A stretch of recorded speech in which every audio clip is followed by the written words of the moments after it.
Okay, if you see this digestive system,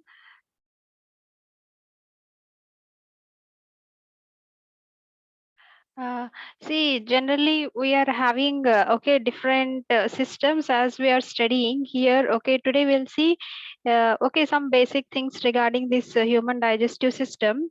Uh, See here, if you see this system is one of the complex system, right? See, this will be useful mainly for the digestion of food materials. Okay, so we'll see in detail about this digestive system. First, you have to know what are the different functions of this digestive system. If you see, it's like ingestion. Okay, that is taking food and liquid into the mouth, right? See, that's the ingestion, and next one is the secretions. That is total. If you see, about 7 liters are going to be secreted into the lumen. Okay, daily if you see how much, around 7 liters are going to be secreted into the lumen. And next one is useful for mixing and propulsions. See, that means whenever if you're taking the food materials with the help of the different muscles that are present in this digestive system, that will be useful for the mixing and the propulsion of the food materials. The next one is if you see like digestion, that is breakdown of the ingested food material. See, mainly by the mechanical as well as the chemical digestion. If you see the mechanical digestion, that means with the help of the teeth, whatever the larger particles if you are taking, that will be broken down into the small pieces with the help of the teeth. And finally, whatever that smaller particles that are enters inside the stomach and the intestine with the help of different kinds of chemicals or the acids, that will be useful finally with that you will call it as a chemical digestion, right? And next one is the absorption. If you see, that is the passage of nutrients into the blood. See, once all the food are going to be digested, see whatever the nutrients, okay, that will be present, that are going to be enters into the blood. See, not only that, this will also be useful in metabolism. See, that means useful for the production of cellular energy, that is the ATP.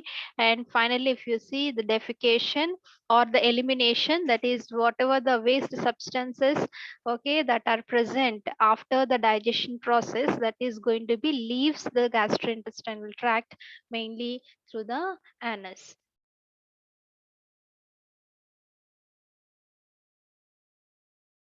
Okay, and if you see the organs of the digestive system, mainly this digestive system is divided into two main groups.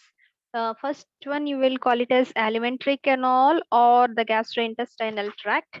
Okay, it's a continuous coiled hollow tube from mouth to anus. Okay, from mouth to anus, it's a long tube. Okay, that's around 5 to 7 meters in length. Okay, that you will call it as an alimentary canal. And next one is we are also having some accessory digestive organs. Okay, that is like teeth, tongue, salivary glands, liver, gallbladder, and the pancreas. Okay, see, we have to learn about these different organs, that is the organs of the alimentary canal as well as these different accessory digestive organs. Okay, and first, if you see regarding the organs of the alimentary canal, see includes the mouth, pharynx, esophagus, stomach, small intestine, large intestine, and the anus. And if you see the different layers, okay, if you see what are the different layers of the alimentary canal first. Okay, first we have to discuss about the alimentary canal. Next, we'll see about the, that is the accessory organs. Okay, what are the different parts of this alimentary canal? See, I told you it's the mouth, pharynx, esophagus, okay, the stomach, small intestine, large intestine, and the anus. Okay, we also will discuss regarding these organs in detail. But first, about this alimentary canal, whatever the organs that are present in this alimentary canal, which includes the layers, okay, different layers. So first we'll see about what are the different layers of these alimentary canal organs. Okay, mainly consisting of okay different layers. First we'll see about the submucosa layer. Okay, and if you see the picture here, see this is the different layers that you are going to be observe in the alimentary canal organs. Okay, whatever it may be, the organs from the mouth to the anus, definitely they may contain these different layers. Okay, the first one is the submucosa. If you see this submucosa, just beneath the mucosa you are having this submucosa, and which is a soft connective tissue which is having the blood vessels, nerve endings, and the lymphatics, and which also contain submucosal flexes also. Clear in this picture, you can observe that is the red color part. Okay, that you will call it as a submucosa.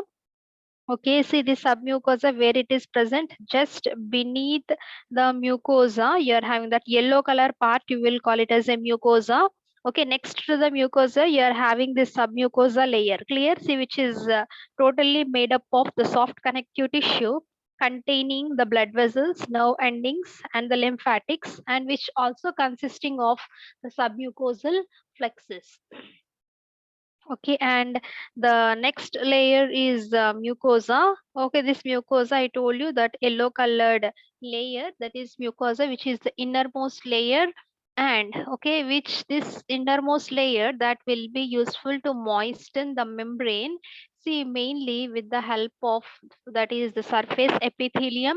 Okay, this epithelium that will be useful for the secretions and the absorptions. Okay, and this epithelium that is going to be renewed every 5 to 7 days. Okay, this kind of epithelium also containing some cells known as enteroendocrine cells. Okay, these enteroendocrine cells that is going to be present in case of this subsurface epithelium. And next one is you're also having the connective tissue, that is you will call it as lamina propria. Okay, that also contains the blood and the lymphatic vessels, and also contain the malt. Okay, that is okay. And next one is the small smooth muscle layer, which is also present in case of this innermost layer. Okay, see these because of these three things which is making the layer very moist. Okay, and next one is muscularis externa. Okay, this muscularis externa, which is a okay layer of smooth muscles, which is made up of smooth muscles. See, which consisting of the inner circular layer and the outer longitudinal layers. Clear, see, which is consisting of mainly two layers again, that is inner circular and the outer longitudinal layers. Okay, if you see between these inner circular and the outer longitudinal layers, there is a mesenteric plexus will be present. Okay, and the fourth layer is known as serosa, and this serosa is the outermost layer which is made up of the visceral peritoneum, and the layers of this serous fluid, if you see, that's going to be producing the cells that is in mesothelium. Okay, first we'll see about the oral cavity or the mouth.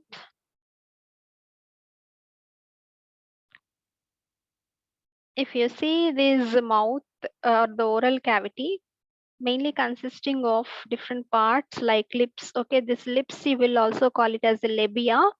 Okay, these lips are going to be protecting the anterior opening, right? So if you assume that if there is no lips which is unable to protect okay this oral cavity, right? So definitely these lips or the labia which is going to be protects the anterior opening. And next one is the cheeks. If you see these cheeks which forms the lateral walls and consisting of the hard palate and the soft palate. Clear in the picture you can identify, and with the help of your thumb also you can touch it and you can observe this that is hard palate, that is first 1/3 part. If you see, that is the roof of the mouth, he will call it as a hard palate. Okay, that forms the anterior roof, and the soft palate if you see, which forms the posterior roof. Okay, with the help of thumb if you can touch, okay, which will be very smooth regarding this soft palate. And next one is the uvula. Okay, this uvula, it is a fleshy projection on the soft palate. Clear, see in that picture you can identify, or in front of the mirror you can stand, and if you open your mouth widely and you can observe this kind of uvula. Okay, one small muscular structure that is going to be okay hanging from the soft palate, okay, that you will call it as a uvula. Okay, what is this uvula? It is a fleshy projection of the soft palate, okay, which also consisting of the vestibule. Okay, see, vestibule is the space between the lips and the teeth and gums internally. Clear? See, that means in between the lips, okay, and also between the teeth and gums internally, the space you will call it as a vestibule. Clear? See, generally what you will call it as a this oral cavity, that is area contained by the teeth. Okay, totally that part you will call it as an oral cavity. And if you see this tongue, even though this tongue will be, you will call it as an accessory organ, this tongue will be present inside the mouth. Clear? See, that's why I have included here. Okay, this tongue, if you see, this is attached at the hyoid bone and the styloid process of the skull and by the lingual frenulum. Okay, this is how the tongue is going to be attached to the different bones, okay, in the skull. Okay, mainly it is going to be attached at the hyoid bone and the styloid process of the skull and by the lingual frenulum. Okay, and next coming to the esophagus. Okay, this runs from the pharynx to the stomach through the diaphragm. Okay, this tube is around 25 centimeters. Okay, if you observe the orange color tube is known as esophagus. See, while discussing the respiratory system, I already told you the trachea and the esophagus, these two will run parallelly, and the trachea that is going to be enters into finally the lungs, and if you see this esophagus that finally enters into the stomach. Clear? If you see in this picture also, the trachea and the esophagus, if you see, the two will be in parallelly running from clear. See, that is starting from the mouth itself. See, runs from the pharynx to the stomach through the diaphragm. Okay, if you see, the length of this esophagus is 25 centimeters. Okay, and if you see this esophagus which conducts the food by peristalsis. Clear? See, what is the main role of this esophagus which is going to be pushing the food forward mainly by the peristaltic movements. Okay, that is by slow rhythmic squeezing process, the food is going to be moving forward from the mouth into the stomach. See, mainly with the help of the contraction of some circular muscles, okay, and the foot and the contraction of the longitudinal below the foot. Clear? See, I already told you this will be made up of the circular muscles and the longitudinal muscles. With the help of these muscles that are present in the esophagus, okay, which is okay, carrying out the process of peristalsis and moving the food forward into the stomach, and it's a passageway for food only. Clear? It's not a passageway for any air. In the respiratory system, if you see, branches of after the pharynx. Clear? See, that means totally the pharynx, okay, you cannot include under this digestive system. Clear? See, but here if you see this esophagus which will be acting like a passageway only for the food materials only, right?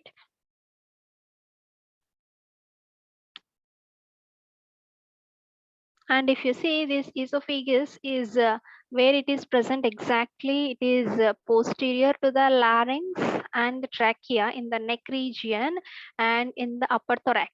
Clear? It travels on the right side of the descending aorta, okay, passes through the diaphragm and connects with the stomach. Okay, it's the exact location of this esophagus, okay, where it is present posterior to the larynx and the trachea in the neck region and also in the upper thorax.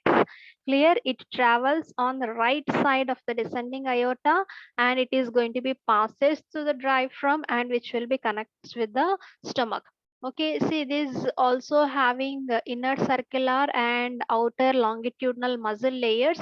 Okay, the upper third is skeletal muscle, that is voluntary. The middle third is mixed and lower third is smooth muscles, which is involuntary. Clear? And if you see regarding this esophagus, which will be divided into three different parts. The first part it is voluntary nature, and the middle part is mixed nature, and the lower part which is in involuntary nature.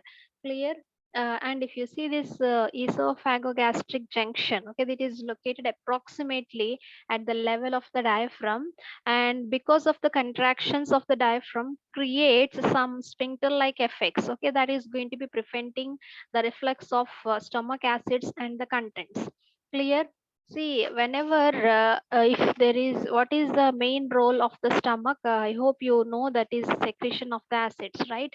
See, because of these contractions of the diaphragm, okay, which is going to be creating some sphincter-like effects, which is preventing the reflux of stomach acids. See, that means whatever the acids that are going to be present in the stomach, suppose if by chance, which is going to be going back into the esophagus, definitely which will be creating some problem to the esophagus. See, that is going to be prevented with the help of these contractions of this diaphragm, so which is going to be preventing the reflux of stomach acids and the content back into the esophagus.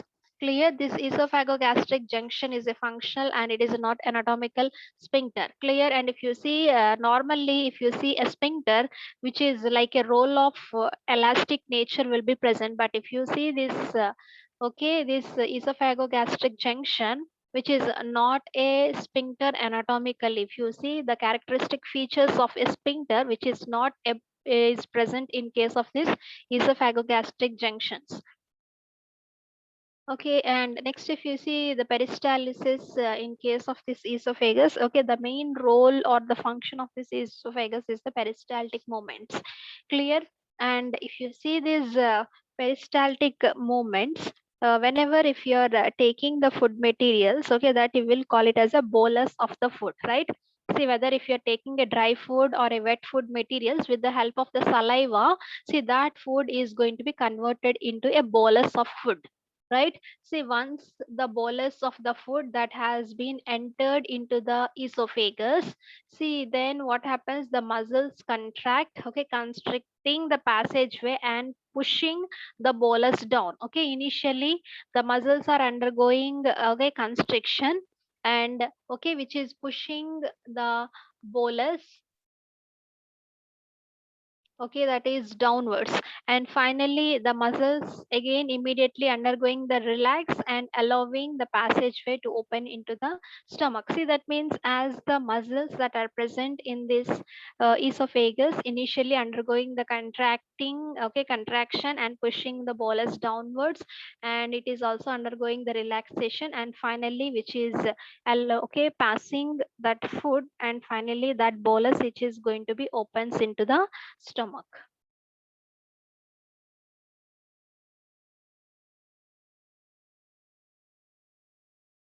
Okay, and next we'll see about the stomach. This stomach, if you see, which is located on the left side of the abdominal cavity, clear, exactly, which is present on the left side of the abdominal cavity. Once the food enters at the cardioesophageal sphincter site, okay, where the food is churned into a chyme, okay, that is then the protein digestion is going to be begins in the stomach. Clear. See, generally the protein digestion is going to be begins only in the stomach. See, nowhere in the esophagus the digestion will not takes place. Okay, the initial protein digestion begins only in the stomach.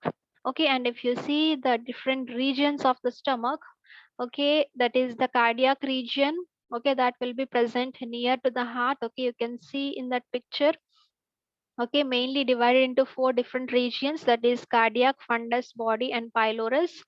Okay, fundus, okay, the anterior part of this stomach, the body, the middle portion, and the pyloric, okay, that is the, okay, the superior part, sorry, the inferior part of the stomach, he will call it as a pylorus. Okay, it's a funnel shaped terminal end, he will call it as a pylorus. Okay, food mainly empties into the small intestine, mainly at the pyloric sphincter. Okay, see this pylorus, which junction between the pylorus and small intestine, okay, in between you are having one sphincter, you will call it as a pyloric sphincter. Okay, see, the main function of this pyloric sphincter is once the food is completely filled in the stomach and the partial digestion that is going to be taking place in the stomach, once that digestion has been completed, see, whatever the material that are present in the stomach, that has to leave into the small intestine. Okay, how it is going to be leaving from the small, that is stomach, into the small intestine with the help of this pyloric sphincters. Okay, and next one is this stomach, if you see, which is also consisting of the rugae, that is internal folds of the mucosa, you will call it as a rugae, and consisting of the external regions, that is a lesser curvature and the greater curvature.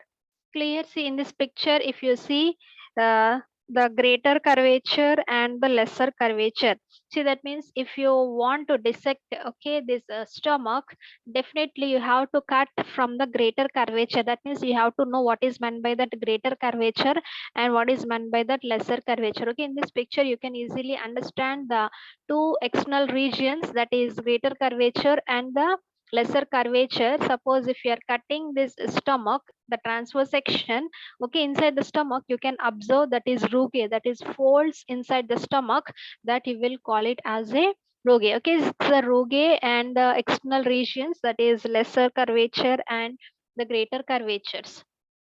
Okay, and okay, if you see in this picture, you can understand the rugae. Okay, see how the folds will be inside this stomach. And okay, here also you can observe the picture of the greater curvature as well as the lesser curvatures. Next, the layers of the stomach. See, specifically, see, I already told you there are four different layers in the gastrointestinal tract. But what are the speciality of this stomach? To learn about the different layers of this stomach. Clear. First, if you see the layers of this stomach wall, which includes the serosa, muscularis, submucosa, and the mucosa, see like that of the same, that is the throughout the gastrointestinal tract, how the four different layers will be present. In the same way, it is also having the four different layers of serosa, muscularis, submucosa, and the mucosa layers. Okay, and the three layers of the smooth muscles. Okay, again, if you see the muscularis, that part, if you see the three layers of smooth muscles, okay, consisting of the outer longitudinal, if you see how the muscles will be, muscles layer, again the smooth muscles of this stomach wall, again, which will be divided into three different layers, that is outer longitudinal, okay, the middle circular, and the inner oblique muscles. Clear? In this picture also you can identify the rugae. Here, see one thing here, the muscularis part, if you see the smooth muscles, which is consisting of three different layers, again, that is outer longitudinal, middle circular, and the inner oblique muscles. Okay, and if you see the specialized mucosa of the stomach, okay, see, this will not be present in any of the parts of the gastrointestinal tract. Okay, this is the specialized mucosa that will be present only in case of the stomach. Clear? See, that means if you see this stomach part, okay, see towards the right corner, if you see that is entirely the simple columnar epithelium, okay, consisting of the mucous neck cells. Okay, see, definitely that columnar epithelium which is having the mucus cells, okay, you will call it as exactly the mucous neck cells that will be producing a sticky alkaline mucus. Okay, and next one is consisting of the gastric glands. Okay, see in that picture you can find it out, the gastric glands secretes the gastric juice. Okay, and next one is the chief cells that will be producing, okay, protein digestion enzymes like pepsinogens, and consisting of the parietal cells, okay, that produces hydrochloric acid and intrinsic factor, that is for mainly useful for the vitamin B12 absorption, and consisting of the endocrine cells. You will also call it as a G cells or the gastrin cells, that is producing the gastrin which stimulates both the parietal cells and the chief cells. Okay, see how many cells that are included in this columnar epithelium of the mucosa of the stomach. Clear? See, total if you see this simple columnar epithelium of this stomach, okay, which is having all these different types of cells, okay, that is mucous neck cells, gastric glands, chief cells, parietal cells, and the G cells. Okay, and next we'll see about the peritoneum. Okay, here what is this peritoneum? It's a largest serous membrane of the body, okay, and consisting of the mesothelium. And mainly, if you see this peritoneum, if you see that total purple colored area, you will call it as a peritoneum. Clear? See, this is divided into parietal peritoneum and the visceral peritoneum. Okay, see, you can easily understand by that picture. I have mentioned the parietal peritoneum and the visceral peritoneum. Parietal peritoneum, if you see, it lies the walls of the abdominopelvic cavity internally. Clear? See, that means just it lines the walls. Clear? And the visceral peritoneum, if you see, which covers some of the organs in the cavity. Clear? Is the difference. What is the difference here? The parietal peritoneum, which lines the walls of this abdominopelvic cavity internally. But if you see this visceral peritoneum means which is covering the organs, that you will call it as a visceral peritoneum.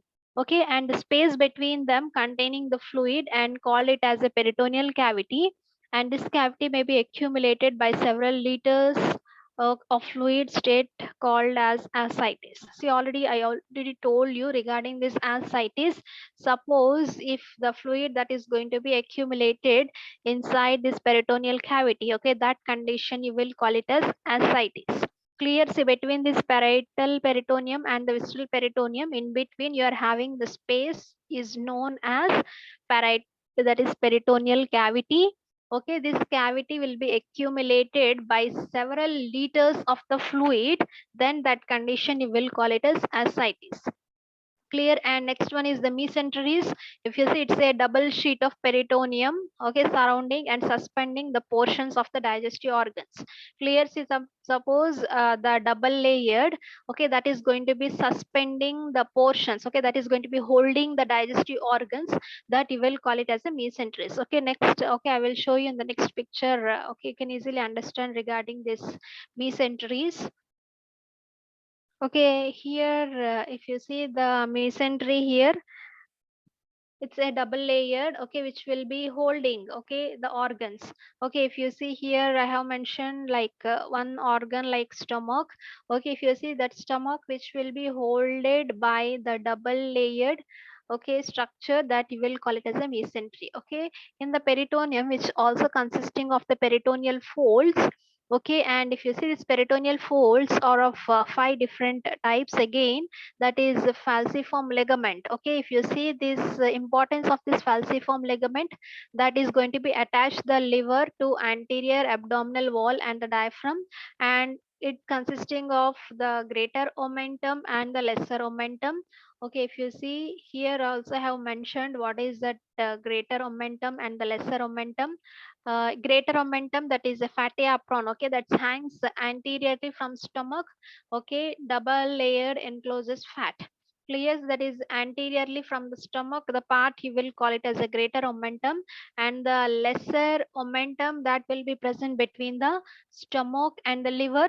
And you're also having the mesentery proper, which is going to be suspends and wraps the small intestine, that you will call it as a mesentery proper, and the mesocolon, okay, which is going to be suspends and wraps the colon, and the parts you will call it as transverse mesocolon and the sigmoid mesocolon. Okay, see, these are all the different peritoneal folds, okay, which will be holding the different organs. Okay, and finally we'll see what are the different functions of this stomach. Okay, acts as a storage tank for the food materials, and which is a site of food breakdown and the mixing, and useful for the chemical breakdown of protein. Okay, actually that is going to be begins in the stomach itself, and finally which is going to be delivers the chyme. That is, chyme means it's not an actual food material. That means after some protein breakdown, whatever the material that is going to be left, you will call it as a chyme. Okay, that is going to be passed into the intestine.